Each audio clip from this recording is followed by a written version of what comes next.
ప్రభువైన క్రీస్తునందు దేవుని కుటుంబమైన దేవుని బిడ్డలైన మీ అందరికీ దేవుని సేవకునిగా మీ పరిచారకునిగా నా హృదయమంతుడితో మరొకసారి శుభాలు, దీవెనలు, సమాధానం ఇహ సంబంధంగాను పర సంబంధంగాను క్రీస్తు నుండి మీరు పొందాలి అని ఒక శాశ్వతమైన ఏర్పాటును మీరు ఆశ్రయంగా చేసుకొనాలి అని నేను హృదయమంతుడితో ఆశిస్తూ ఉన్నానండి. ప్రస్తుత ఆధారాలు మనకు సంతోషభరితంగా ఉండొచ్చును, కానీ ప్రస్తుతం మనం ఆధారం చేసుకున్నది ఏ రీతిగా నేను అది దూరం కావచ్చు, లేక మనమే దానికి దూరం కావచ్చు. మనం ఆశించిన ఆశలు పరిపూర్ణమైన రీతిగా అవి నెరవేర్చబడడానికి ఆస్కారం లేని పరిస్థితులు కూడా కలగవచ్చు. కొన్ని సమయంలో మన ఆశలు, ఆలోచనలు గాలి మేడలుగానే కూలిపోవచ్చు. కనుకనే మనం ఒక శాశ్వతమైన పరిశోధించబడిన ఒక ఏర్పాటు యేసుక్రీస్తులో ప్రవక్తల నోట ఏదైతే పలికించాడో, దేన్ని నేను లోకం కొరకు చేయడానికి ఉద్దేశించాను అనేది ఆయన ముందుగానే ఆదాముకు తెలియజేశాడు, అందరికీ తెలియజేసుకుంటూ వచ్చాడు. ఆ ఏర్పాటులో మనల్ని కూడా పాలివారిగా చేసి యేసుక్రీస్తు మూలముగా ఇది అనేది మన హృదయంలో స్థాపించడానికి దేవుడు ఉద్దేశించాడనేది ప్రియులారా నేను మీకు జ్ఞాపకం చేస్తూ ఉన్నాను. యెషయా ప్రవక్త ఈ గొప్ప సత్యాన్ని చాలా నిర్దిష్టంగా తెలియచేసిన వాడు ఉన్నాడు. యెషయా గ్రంథము 26వ అధ్యాయం 3వ వచనంలో ఈ విషయాన్ని ముందు మేలు ఏంటి అనేది తెలియచేశాడు. దాని కారణం ఏంటి అనేది తర్వాత చూద్దాం. 26:3 ఇక్కడ ప్రాధాన్యత వహించేది మనస్సు. కోతి లక్షణాలు తెచ్చింది కూడా మనస్సే,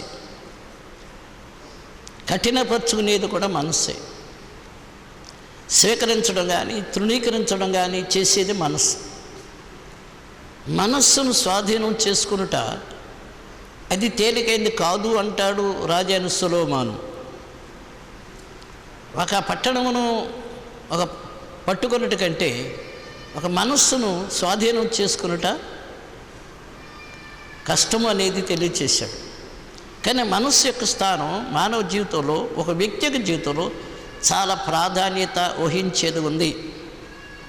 దాన్ని అంటున్నాడు ఇక్కడ ప్రవక్త. ఎవని మనస్సు నీ మీద ఆనుకొనును, అంటుకొనును అనలే. అంటుకోవడానికి ఆనుకోవడానికి తేడా ఉంది. అంటుకున్నది రక్తస్రావ రోగి, ఆనుకున్నాడు మన జీవితాల్లో చెట్టు దిగిన జక్కయ్య. అంటుకున్నది రక్తస్రావ రోగి, ఆనుకున్నాడు జక్కయ్య. తను కలిగిందంతా ఇచ్చేశాడు.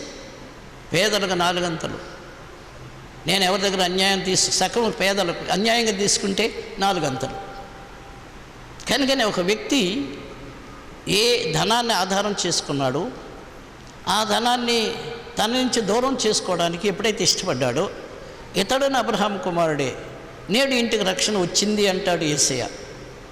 కానీ ఆధారపడిన వాడికేమో రక్షణ ఏర్పాటులో ఉన్నాడు, అంటుకుని వెళ్ళిపోయిందేమో రోగం మాత్రమే కుదిరింది.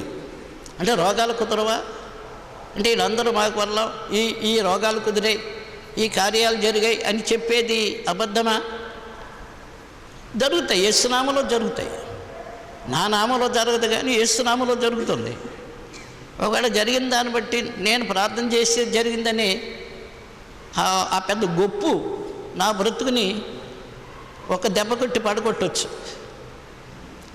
నా వల్ల ఇది జరిగిందనే మనసు నాకున్నా ఇంకెవరికున్నా అది ప్రమాదంలో ఉన్నట్టే. దాన్ని ఎవరు వచ్చి చివరిలో గింగురు పనేలాగా చెప్పక్కర్లా.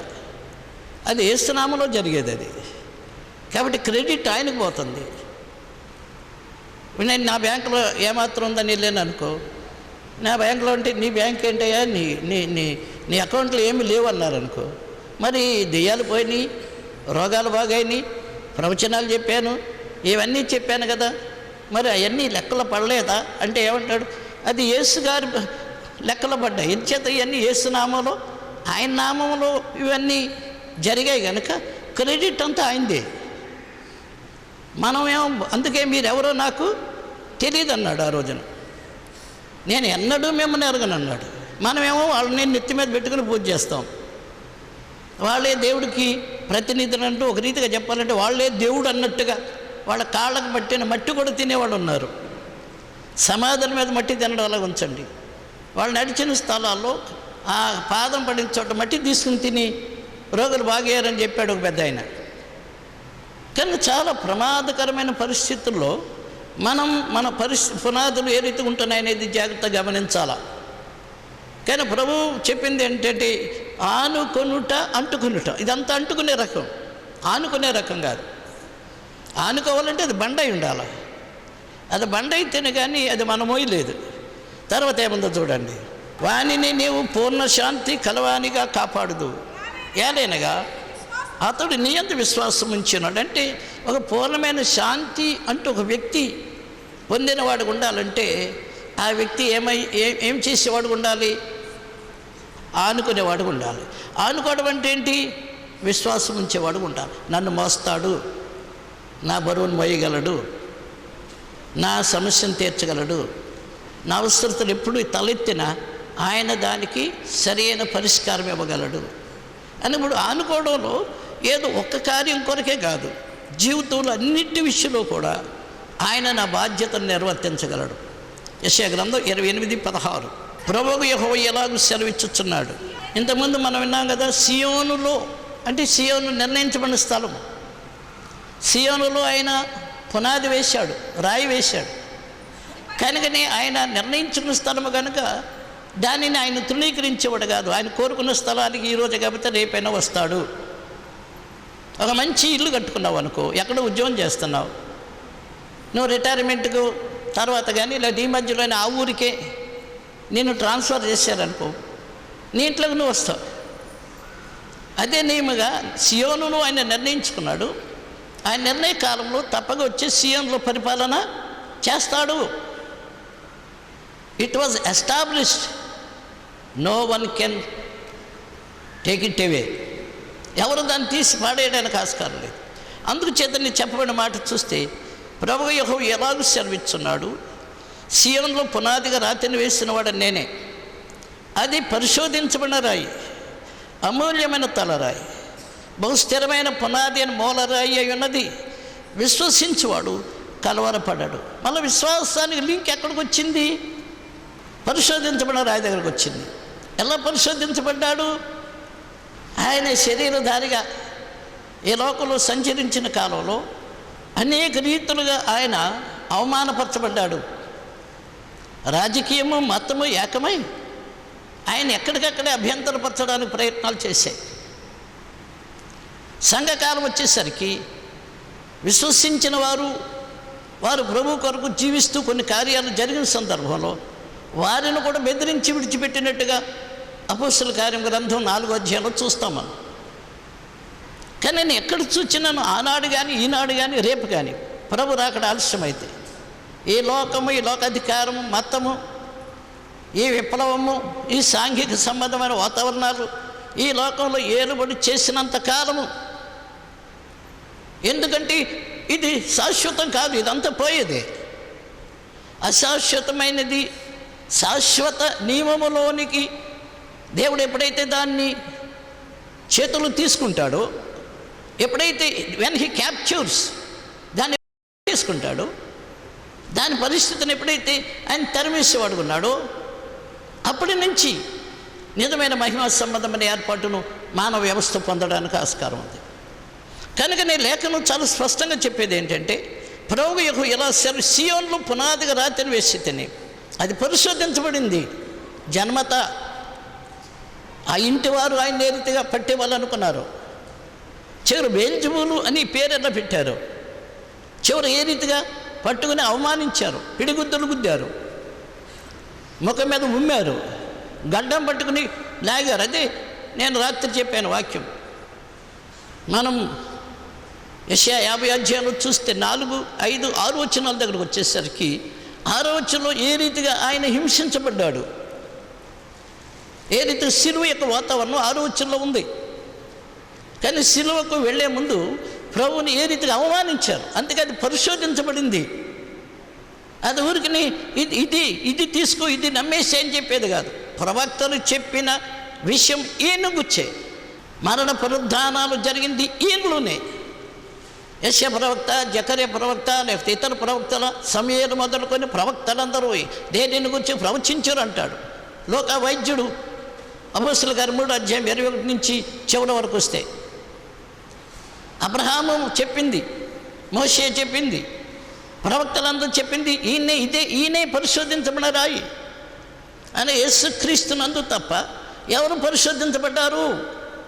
ఎవరు మానవ శరీరాన్ని ధరించిన వాడు ఉండి మానవ వ్యవస్థ కొరకైన ఆ భారాన్ని, ఆ బందికాణాలు ఉన్న పాప స్థితిగతులను నివృత్తి చేయడానికి, విమోచించడానికి ఎవరు నిజముగా ఆ కార్యభారాన్ని నిర్వర్తించిన వాడు ఉన్నాడు? నేను పదే ఎన్నిసార్లు ఎక్కడ నిలబడి చెప్పమని చెప్తాను. దీన్ని ధైర్యంగా ప్రశ్నించు చెప్తాను, మామూలుగా కాదు. ఎవరు, ఎప్పుడు, ఎక్కడ, ఎలా చేశారు? ప్రవక్తలు వచ్చిన గ్రంథ ప్రజలు ఏ విషయంలో ఎవరి కొరకు వారు విశ్వసించాలి, చూడాలని ముందుగా ప్రవక్తల ద్వారా దేవుడు ఏది పలికించాడు. కానీ ప్రవక్తల ద్వారా పలికించింది అది పరిశోధించబడింది, ఇది అవునని స్థాపించబడింది, అది మూలరాయి అయింది. దాని పౌలు కొరింథీ సంఘంలోకి వచ్చి అంటాడు, వేయబడిన తప్ప మరి ఒక పునాది ఎవరిని వేయనేరుడు, ఆ పునాది క్రీస్తే ముఖ్యమైన మూలరాయి అయి ఉండగా. కొరింథీయులకు రాసిన పత్రిక 1 గ్రంథం 3:11-12 వచ్చిన ఒకసారి చూడండి. వేయబడిన తప్ప మరి ఒక పునాది ఎవడనో వేయనేరుడు, ఈ పునాది యేసుక్రీస్తే. కానీ ప్రభువైన యేసుక్రీస్తు నిజమైన మూలరాయిగా ఉండడానికి, నిజమైన పునాదిగా ఉండడానికి ఆయన ఏర్పాటు చేయబడిన స్థితిని మరి ఎవరు తీసివేయగలరు? దాన్ని ప్రవక్తను ముందుగానే జ్ఞాపకం చేసినట్టుగా మనం చూస్తాం. నా ప్రవక్త ఎవరిని గురించి చెప్పాడు? ఈయన గురించి చెప్పాడు. కానీ క్రీస్తు యేసును మన జీవితాల్లో నిజముగా స్వీకరించిన వారు ఉంటే, ఎఫెసీయులకు రాసిన పత్రిక 20:21-22 వచ్చినారు.